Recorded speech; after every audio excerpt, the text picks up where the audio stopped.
Headline: Pentagon releases selfie taken by U.S. pilot showing the Chinese spy balloon in air. Source: CNN News. Date: 23 February 2023. Details: the U.S. Defense Department has released a selfie taken in the cockpit of a U-2 spy plane as an airman flew above the Chinese surveillance balloon that was shot down by the U.S. military earlier this month. The selfie, taken by the pilot of the U-2, shows the shadow of the aircraft on the balloon and a clear image of the balloon's payload as it crossed across the continental United States. CNN first reported the existence of the selfie. The balloon was first spotted by the U.S. on January 28 and ultimately shot down by the U.S. military off the coast of South Carolina after crossing the country. A senior State Department official said earlier this month that flybys revealed that the high-altitude balloon was capable of conducting signals intelligence collection operations. Officials said they'd decided against shooting the balloon down over the U.S. because of its size, fearing falling debris could hurt civilians or property on the ground. Glenn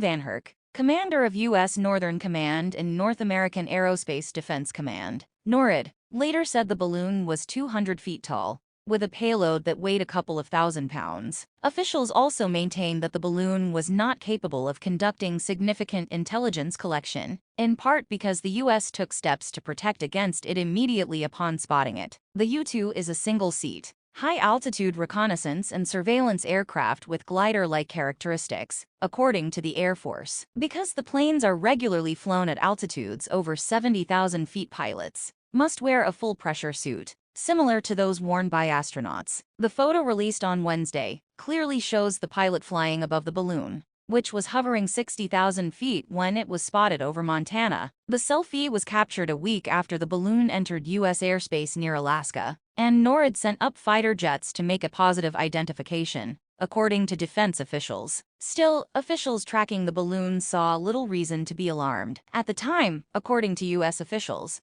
the balloon was expected to sail over Alaska and continue on a northern trajectory that intelligence and military officials could track and study. Instead, shortly after the balloon crossed over land, it alarmed officials by making its unexpected turn south. Once it was over U.S. territory, officials have argued that the benefits of gathering additional intelligence on the balloon far outweigh the risk of shooting it down over land. The U.S. sent up U-2 spy planes to track the balloon's progress, according to U.S. officials. Recovery efforts began immediately after the balloon was shot down over the Atlantic Ocean on February 4 and were concluded on February 17. Pieces of the debris were transferred to the Federal Bureau of Investigation Laboratory in Virginia to be studied further. Deputy Pentagon Press Secretary Sabrina Singh said Wednesday that the payload of the balloon had been recovered. Thanks for watching. Please like, comment, and share. Don't forget subscribe and click the bell button to get update news reminder.